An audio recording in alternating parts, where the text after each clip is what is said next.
This is On The Overlap, the platform dedicated to celebrating everything and anything that Scottish women's football has to offer.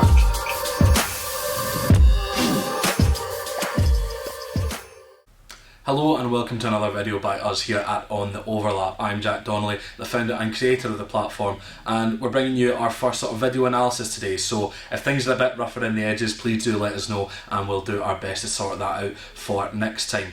Now, I'm bringing this video analysis to you today off the back of yesterday's SWPL Cup final, the first major final of women's football in Scotland this season, and it happened to fall on the 100th anniversary of women's football being banned up and down the UK back in 1921. And what better way to get the cup final out than in front of a record crowd for a domestic women's cup final in Scotland, with 3,645 spectators taken to Firhill to watch Celtic win their first trophy under manager Fran Alonso in a 1-0 victory over Glasgow City. This was the first time Celtic had won the SWPL Cup since 2010, and it came through a Caitlin Hayes header in the 25th minute to be the decisive goal in the match. But was it a deserved victory for Celtic? Did City feel robbed, or should it have been more than the scoreline suggested? Let's take a closer look.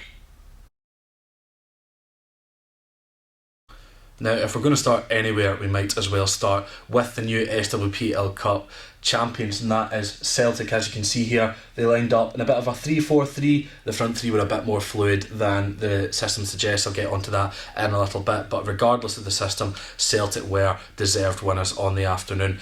And you could see that they almost wanted it more from the first whistle. They just seemed to be a lot more aggressive, a lot more committed, a lot more up for it in the most simple of terms. And you could see that as early as the first minute itself. I mean, Charlie Welling's having a header tipped onto the post by Lee Alexander after 30-40 seconds or so.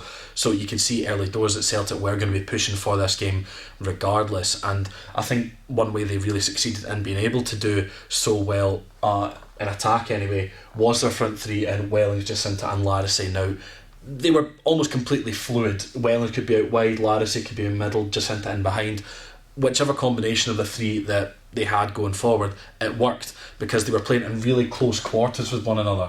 They were popping the ball about in that almost triangle shape really, really nicely, and it worked for them. They were able to create so much more space, so much more opportunities, drag defenders out of positions, and that also allowed for the likes of Bartle and Craig to get forward and support in attack as well. And with the three in the middle providing options for both fullbacks, it was always going to be a benefit in their attack.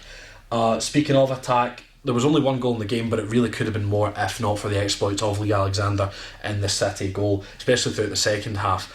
I remember Craig had a goal ruled out for offside, but even away from that, Jacinta had a really good couple of opportunities, if not for Alexander on the 50-50. And Wellings, of course, early doors, she had another couple of opportunities later in the match as well. But the goal itself came from Caitlin Hayes right here. A really, really nicely floated ball in from Sarah Harks, who I thought had a really, really good game in midfield as well. From round about here or so, if you can imagine, on the right side of the attacking third, floating the ball in, and Hayes just comes in to power a header past Lee Alexander. The keeper had absolutely no chance of keeping it out. Just the power behind it, almost easy for the Celtic centre half. She just was allowed to walk into the City box rather, and just power it past Alexander to give Celtic the lead that they would maintain throughout the 90 minutes. The rest of the 90 minutes, Hayes herself, Clark, Shorts, they did an excellent job at the back, sweeping everything up, giving Johnston very, very little to do in the Celtic goal. And of course you had Bartle and Craig coming back on defence as well. In a modern system, fullbacks need to be able to do both aspects of the game in attack and defence, and Craig and Bartle were excellent in doing so. But away from that, a completely deserved win from Celtic. Just, you could tell that they were going to be really, really contesting this match from the word go, and their goal came, and realistically it could and should have been more.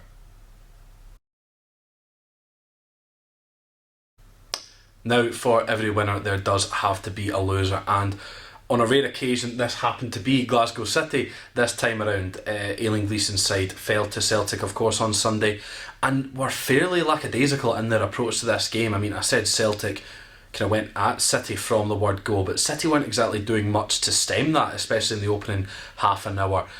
They were very lax on the ball, they weren't stringing very good passes together, and one thing that I did notice, they were just looking to go long rather than build any meaningful play up through the middle of the park or out wide. They would get the ball with Clark or Walsh and send it long to one of Colville or Fulatadulu up front, and at that point you would then see a bit of a transition. You would have one of Lauren Davidson or Priscilla Chinchilla coming in and joining the attack, and then the other would shift inside in what would eventually become a 4-3-3 in attack. But it really just wasn't effective. Chinchilla was probably the only potent attacking option that City had when she was on the ball, and we've seen that from her so much in her time in Scotland already. But neither of the strikers, Davidson, Lauder or Farrelly, were really offering much of anything in an attacking sense, and they were getting overrun in midfield because you had so many different runners from Celtic all coming in, coming back, all working to support each other, whereas City just looked a bit lost in amongst it all. It was a bit of a shock to the system to see City, who have been so dominant in women's football in Scotland, just fall away to nothing.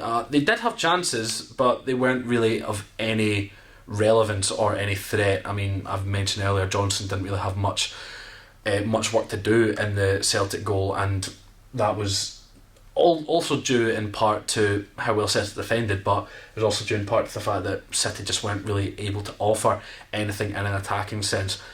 I think if you had to give a player to the match to City though, maybe this one right here, Lee Alexander, absolutely fantastic in goal. I know she conceded one from Hayes, but she kept the score at 1-0 and kept City in the game throughout that 90 minutes, and if it wasn't for her, it would have been frankly an embarrassment for the league champions. So yeah, just a pretty poor day at the office overall from Eileen Gleeson's Glasgow City. So there you have it. Celtic deserved winners. In the end, City just shy of the mark. I'll be interested to see how both these sides react to this match and how they progress throughout the remainder of the SWPL 1 season. Of course, we've got the winter break coming up, so they've only got 1 or 2 more games left before we won't see them for a month or so. But I think City, of the pair of them, will have to go away and do a little bit of thinking over the winter months if they are to reassert themselves at the top of women's football in Scotland.